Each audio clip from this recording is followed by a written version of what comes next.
예수를 믿게 된 후에 주님이 원하시는 삶은 나로 인하여 다른 사람에게 유익이 되는 겁니다. 이와 같은 삶이 주님이 우리를 구원하신 목적이기도 합니다. 오늘 이 본문에 보니까 바울이 디모데에게 자기 곁으로 속히 올 것을 이야기함으로 시작하는데요. 아마도 바울 곁에는 누가만 남고 여러 사람이 떠나 디모데를 속히 부른 것으로 그렇게 여겨집니다. 그것은 어떤 악의적인 것은 아니지만 여러 가지 모양으로 한 사람 한 사람 바울 곁을 떠난 것으로 이 바울은 그들을 여러 가지로 평가하고 있지 않습니까? 오늘 본문에요.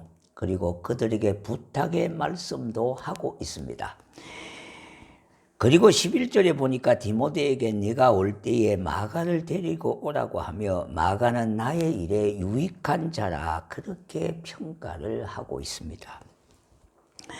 원래 마가는 첫 번째 바울의 전도 여행에 동행하였으나 도중에 집으로 돌아갔던 인물로 나오지만은 그가 회개하고 돌아와 이제는 바울의 유익한 사람으로 서게 되는 것을 보게 되는 겁니다. 우리가 어떤 나라를 평가하고 어떤 사람을 평가할 때 여러 가지 평가의 지표가 있습니다만은 대체적으로 이렇게 평가를 하고 있습니다. 유명한 대학이 있느냐, 아주 전통 있고 오래된 대학, 그런 대학이 있는 나라를 좋은 나라, 그렇게 평가를 하고 있습니다. 그리고 경제적으로 부하느냐, 그리고 고도의 문명과 문화유산을 가지고 있는가, 이런 것들이 평가 기준이 되지만은 그것보다도 더 중요한 것은 그 사람으로 인하여 어떤 영향력을 끼치느냐, 사람이 얼마나 영향력 있는 것을 가리켜서 그렇게 평가하고 있다는 겁니다.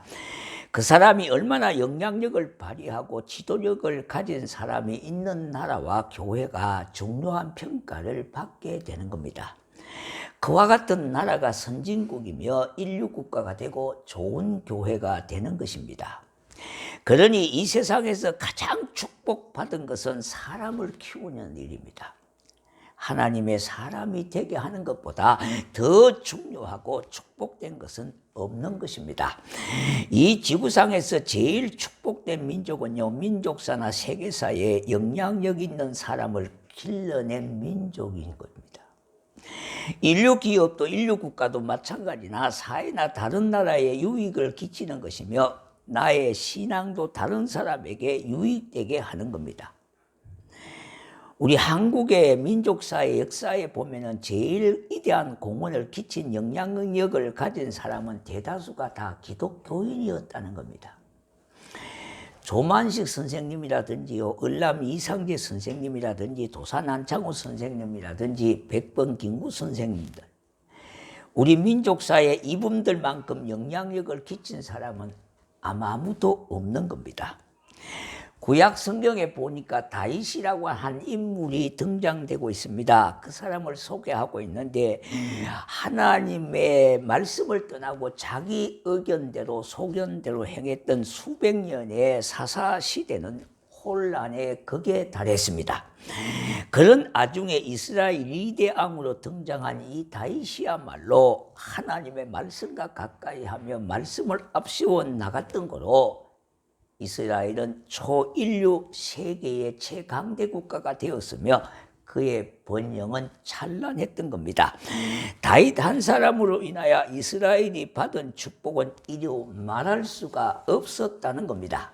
자, 그런 맥락에서 지식이나 애목보다 더 중요한 것은 하나님의 말씀으로 채워진 신앙의 인격을 가진 사람을 키우는 겁니다. 그러므로 이 한 사람이 끼치는 지대한 영향은 너무 크다는 겁니다. 제가 이 종교개혁지를 이렇게 방문하고 이렇게 보니까요, 참 과연 그 나라는 참 선진국이다, 인류국가라고 하는 것을 실감할 수가 있었습니다. 종교 개혁자 한 사람 한 사람들이요, 하나님의 말씀을 가지고 세상을 변화시키고 나라를 반듯하게 세운 것은 그 한 사람 두 사람의 영향력으로 인하여 그 나라가 바뀌어졌다는 겁니다. 이것을 우리는 책으로만 배운 것이 아니라 실제적으로 눈으로 가서 보니까 현장감 있게 입체감 있게 가진 지식이 되지 않았습니까? 실제적으로 교과서에서 말했던 것이 그것만 아니라 실제적으로 눈으로 보았으니까 입체적인 현장감을 가지게 되어졌는데, 거기에는 반드시 중요한 위대한 신앙의 인물이 있었다는 겁니다. 그러므로 이 한 사람이 끼치는 영향은 지대하게 큰데요, 이 영향력을 끼치는 사람은 다른 사람을 포용할 수 있는 사람이기도 하고 좀 더 여유를 갖게 되고 섬김의 지도력을 가진 사람이 되는 겁니다. 우리의 삶이 왜 이렇게 각박하고 여유가 없는 삶을 살고 있습니까? 우리나라가 이렇게 지표면 지수면으로 보면요, 이렇게 수치로 보면은 선진국이면 틀림없습니다. 경제 규모로 보면은요, 세계 10위 이내로 드는 나라가 되어 있습니다. 그렇다면 어느 정도 먹고 사는 문제는 해결되어졌다고 봐야 되지 않겠습니까? 그런데 우리의 갈 길은 아직도 멀다는 겁니다. 이 좋은 긍정적인 면도 있지만은 거꾸로 부정적인 면도 너무너무 많다는 겁니다. 그래서 언뜻 우리가 선진국이라고 내세울 수가 없는 여러 지표들을 보게 되어지는데요, 한 가지 두 가지가 아니라 여러 가지가 있는데 그 중에 몇 가지를 소개하면 이렇습니다. 물론 우리나라 사람들이 예전에 비해서 많이 이렇게 친절해졌고요, 성숙해진 면은 있어요. 그래서 유럽 사람들이 제일 싫어하는 사람을 중국 사람이에요.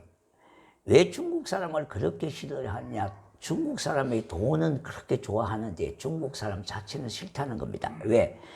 왜 싫으냐 하니까 가면서 담배 피우고 담배꽁초 그냥 내버리고 춤 틱틱 벗고요.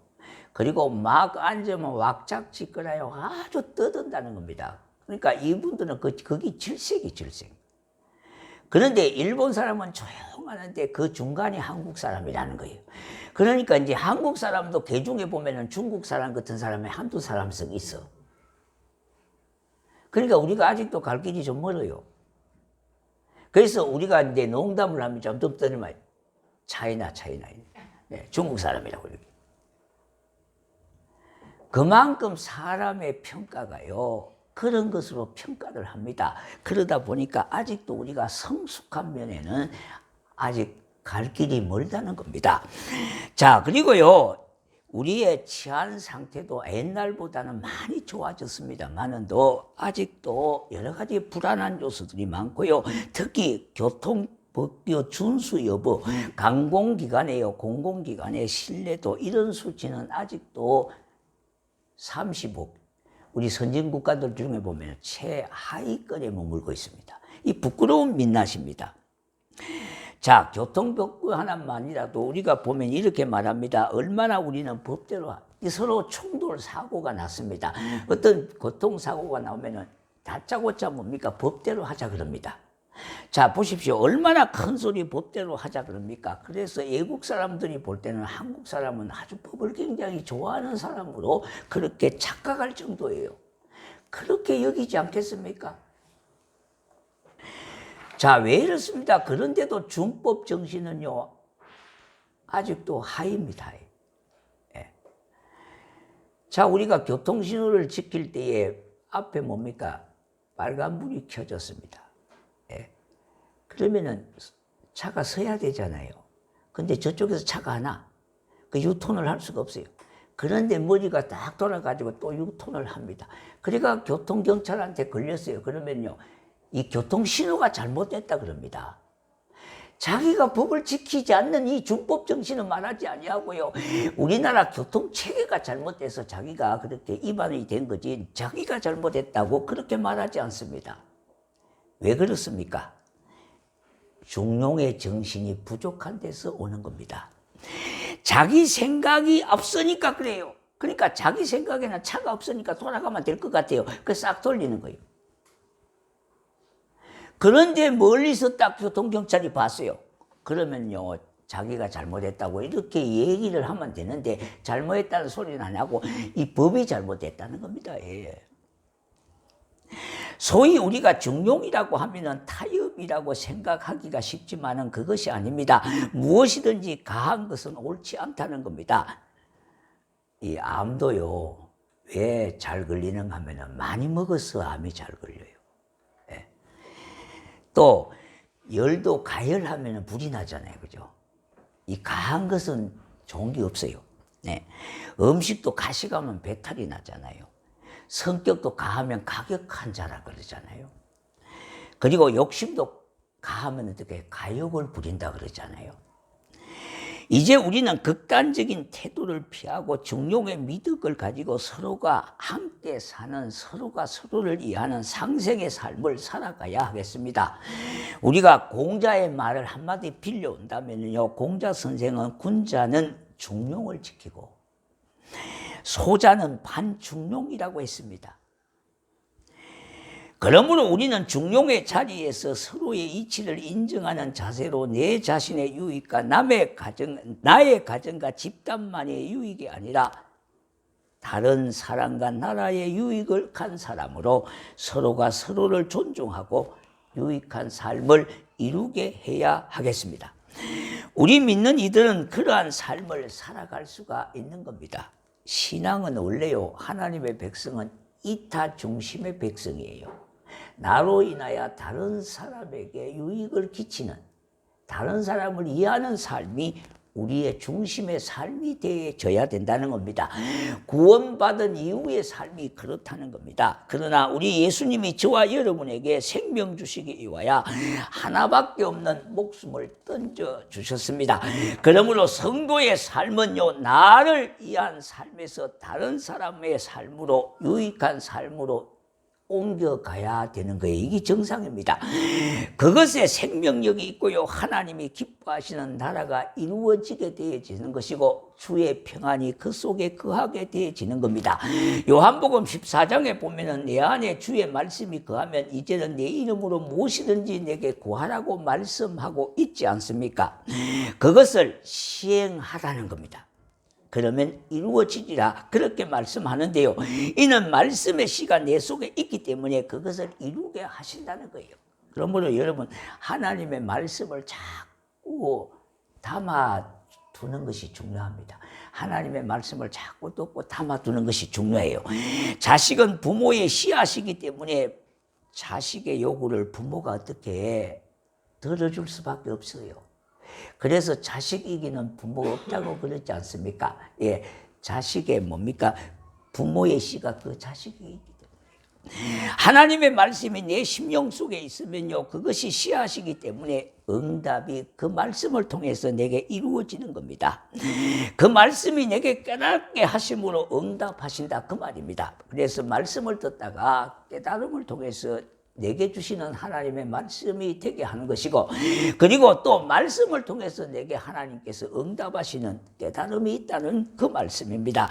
엘리야 시대에 엘리야가 하나님의 응답을 구했는데요, 그에게 나타난 것은 불이 아니었습니다.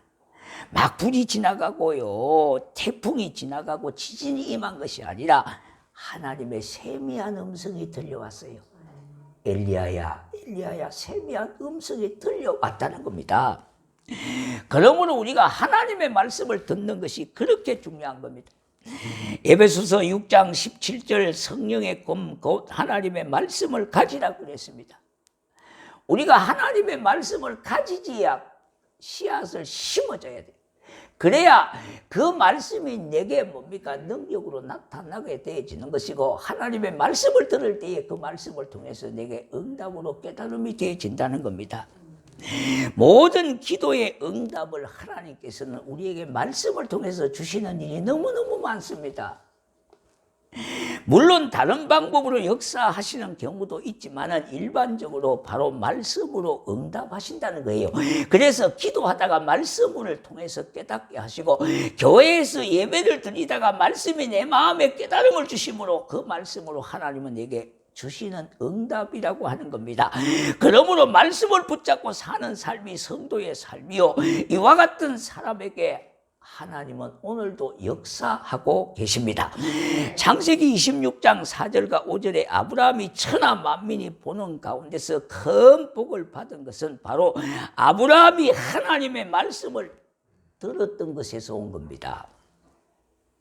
누가복음 11장에 보면은요, 예수님은 육신적으로 자신을 낳고 먹인 젖이 복이 있다고 하는 여인의 물음에 오히려 이렇게 말했습니다. 하나님의 말씀을 듣고 지키는 자가 복이 있느니라, 그렇게 말씀했습니다. 세상의 종교들은 무엇에게 공을 빌고 돌을 닦고 그렇게 드리고 하지만은 기독교는 하나님의 말씀을 듣는 종교입니다. 그러므로 유대인들은요, 어릴 때부터 세마인 하나님의 말씀을 듣는 교육을 실시하게 되어졌어요. 하나님의 말씀을 들어라. 하나님은 내게 세마를 통해서 들려지게 하시는 거예요. 그래서 이스라엘 백성들이 그 말씀을 준행함으로 인하여 큰 복을 받고 누리는 삶을 살지 않았습니까? 자, 여러분, 제가 참 미안하고 여러분들에게 참 부끄러운 면이 있습니다. 제가 책에서만 배우다 보니까, 받은 지식이다 보니까 현장감이 없고 입체감이 없었어요. 그래서 참 좀 더 일찍 가봤으면 하는 그런 아쉬움이 많아요. 왜? 저도 이제 나이가 들다 보니까 은퇴가 얼마 남지 않았는데 여러분들에게 제대로 가르쳐 주지 못한 부분이 이번에 있었어요, 많이. 그걸 좀 일찍 제가 현장을 보고 느끼고 그렇게 입체감 있게 여러분들에게 가르쳐 드렸더라면은 이런 아쉬움이 많이 있습니다. 우리가 가톨릭은 뭡니까? 어떻게 보면은 신중심, 중세 사회는 신중심의 사회라고 말하는데 그거는 잘못된 겁니다. 중세 사회는 암흑기였잖아요. 하나님의 말씀이 없었고요. 하나님이 없었던 시대가 바로 중세 시대였고 중세 교회였어요. 우리가 초대교회로 돌아가자고 하는 말을 하지 않습니까? 그래서 AD에서 300년까지는 초대교회인데요. 이 초대교회 때는 신앙이 하나님의 말씀과 유사했어요. 그래서 우리가 자꾸 초대교회로 돌아가자고 하는 말은 회복입니다. 초대교회를 회복하자, 그런 뜻이거든요. 그러니까 이 종교개혁이라고 하는 말은 사실 잘못된 이 용어예요. 원래 따지면은. 이 개혁이라고 하는 말은 이런 말입니다. 껍데기를 고친다는 말이거든요. 껍데기를 고칠 수는 없어요. 내용을 고쳐야 되잖아요. 그 내용을 회복해야 되거든요. 그래서 초대교회로 돌아가자 그러는 겁니다. 그런데 이 가톨릭은요, 그 지역에 신앙이 좋은 사람이 죽었어요. 그러면 그것을 의나 성이나 해가지고요, 그것에 대해서 무덤을 만듭니다. 그리고 동상을 세우고 벽화에다가 그림을 그립니다. 그래가지고 교인들이 거기에 뭡니까? 신앙을 본받을 수 있도록. 그러다 보니까 정작 하나님의 말씀은 그들하고 멀어졌던 거예요. 그래서 천주교는 화려하게 미사를 드릴 때 보면은요, 보는 것만 해도 은혜가 된다 그래요. 왜? 엄숙한 가운데 그 미사가 너무 화려합니다. 그러니까 정작 하나님의 말씀을 들어야 되는데 말씀하고는 거리가 멀다 보니까 누구만 앞에 가로놓여 있습니까? 자기들이 생각하는 성인들, 이런 추앙하는 그런 사람들의 모습으로 그들의 신앙이 도배질되어 있다는 겁니다. 마침 우리가 바티칸을 가는 날이 부활절 마지막 휴일의 축제였습니다. 그러니까 거기서 미사가 거행돼요. 지금 교황이 266대 교황입니다. 그래서 저는 교황도 봤습니다. 근데 그 바티칸은 들어가 보지는 못했어요. 왜? 예전에 들어갔기 때문에 저는 가고 싶은 마음은 별로 없었습니다만 들어갈 수가 없는 것은 2시간, 3시간씩 기다려야 돼요. 그래서 들어가지를 않기로 그래 했는데, 그런데 그 수만 명이 모여서 미사를 드리고 있습니다. 그 대학병 때요. 다 그래서 몇 살 드리는데 교황이 강론을 하고 있더라고요. 자, 여러분, 하나님의 말씀을 들어야 신앙의 회복이 되고 생명력이 있게 되어지는데, 중세 교회는 암흑기에 휩싸여서 하나님이 없는 시대였고요, 말씀이 멀어진 시대였어요. 자, 여러분, 천주교회는 왜 길게 이렇게 성당을 지었을까요? 제가 이번에 가서 깨달았어요. 이거예요. 성당은 굉장히 길잖아요. 폭은 좁고 길기는 엄청 길잖아요. 그죠? 예. 그 이유가 있어요.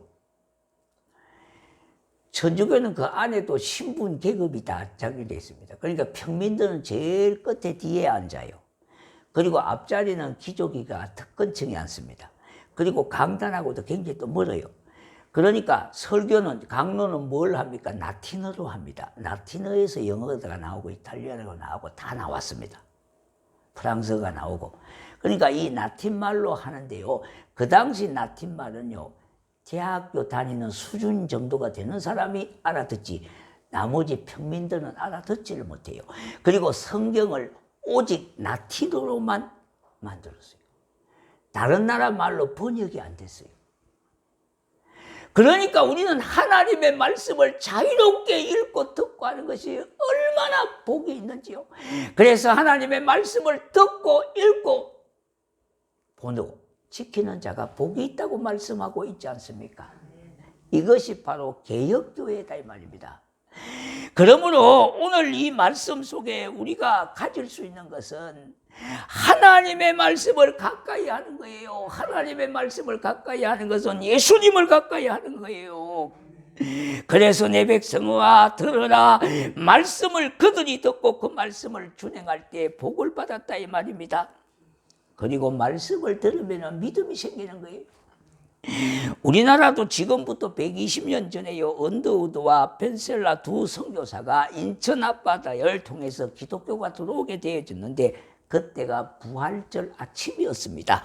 그 후에 우리나라가 얼마나 큰 복을 받았습니까? 이 모든 것이 우리의 노력도 있고요, 열심도 있지만 하나님의 은혜라고 하는 사실을 부인할 수가 없다 이 말입니다. 시편 1편에 보니까 복 있는 사람은 여호와의 율법을 즐거워하며 주야로 묵상하는 자다. 그는 시냇가에 심은 나무와 같아서 철을 따라 열매를 맺고 그가 하는 일이 다 형통하리로다 했습니다. 그런데 하나님의 말씀이 없는 사람은 오직 바람에 나는 겨와 같다고 그랬어요. 겨가 많이 쌓여 있어도 바람이 불면은요, 겨가 다 날아가잖아요. 아무 의미가 없다는 그와 같은 말씀이에요. 하나님의 말씀이 없는 인기가 오래 가지를 못한다는 겁니다. 하나님의 말씀이 없는 지식도 오래 가지 못합니다. 하나님의 말씀이 없는 행복 역시 오래 가지를 못합니다. 미국에 제일 오래된 큰 은행이 있습니다. 우리가 잘 아듯이요, JP 모건이라고 하는 이 은행은 세계에서 제일 큰 은행입니다. 제일 오래된 은행입니다. 그런데 이 은행의 연구 보고서를 보면은요, 20년간 미국 기업을 조사해 보니까 3대를 넘기지 못한 부자의 수명이 그렇게 짧다는 겁니다. 다 그런 건 아니지만 대다수가 3대를 넘기지를 못한다는 겁니다. 그러니까 이 땅의 모든 것은 다 제한적이고요, 수명이 있다는 겁니다. 그러나 베드로 전서 1장 24절 25절에 보니까 모든 육체는 풀과 같고 그 모든 영광이 불의 꽃과 같으나 풀은 마르고 꽃은 떨어지되 오직 여호와의 말씀은 세세토록 있도다 그랬습니다.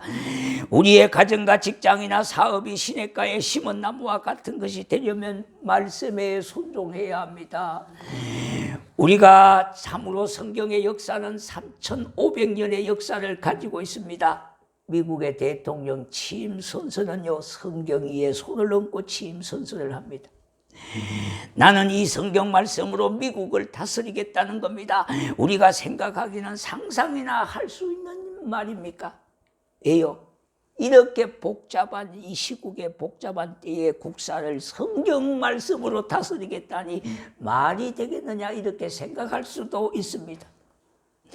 우리는 가정도 사업도 하나님의 말씀으로 다스리겠다는 생각을 하기가 어려운데 그렇게 한 나라는요, 미국은 세계의 나라와 똑같은 나라인데 그걸 어떻게 다스릴 수가 있겠느냐, 그렇게 생각할 수도 있을 겁니다.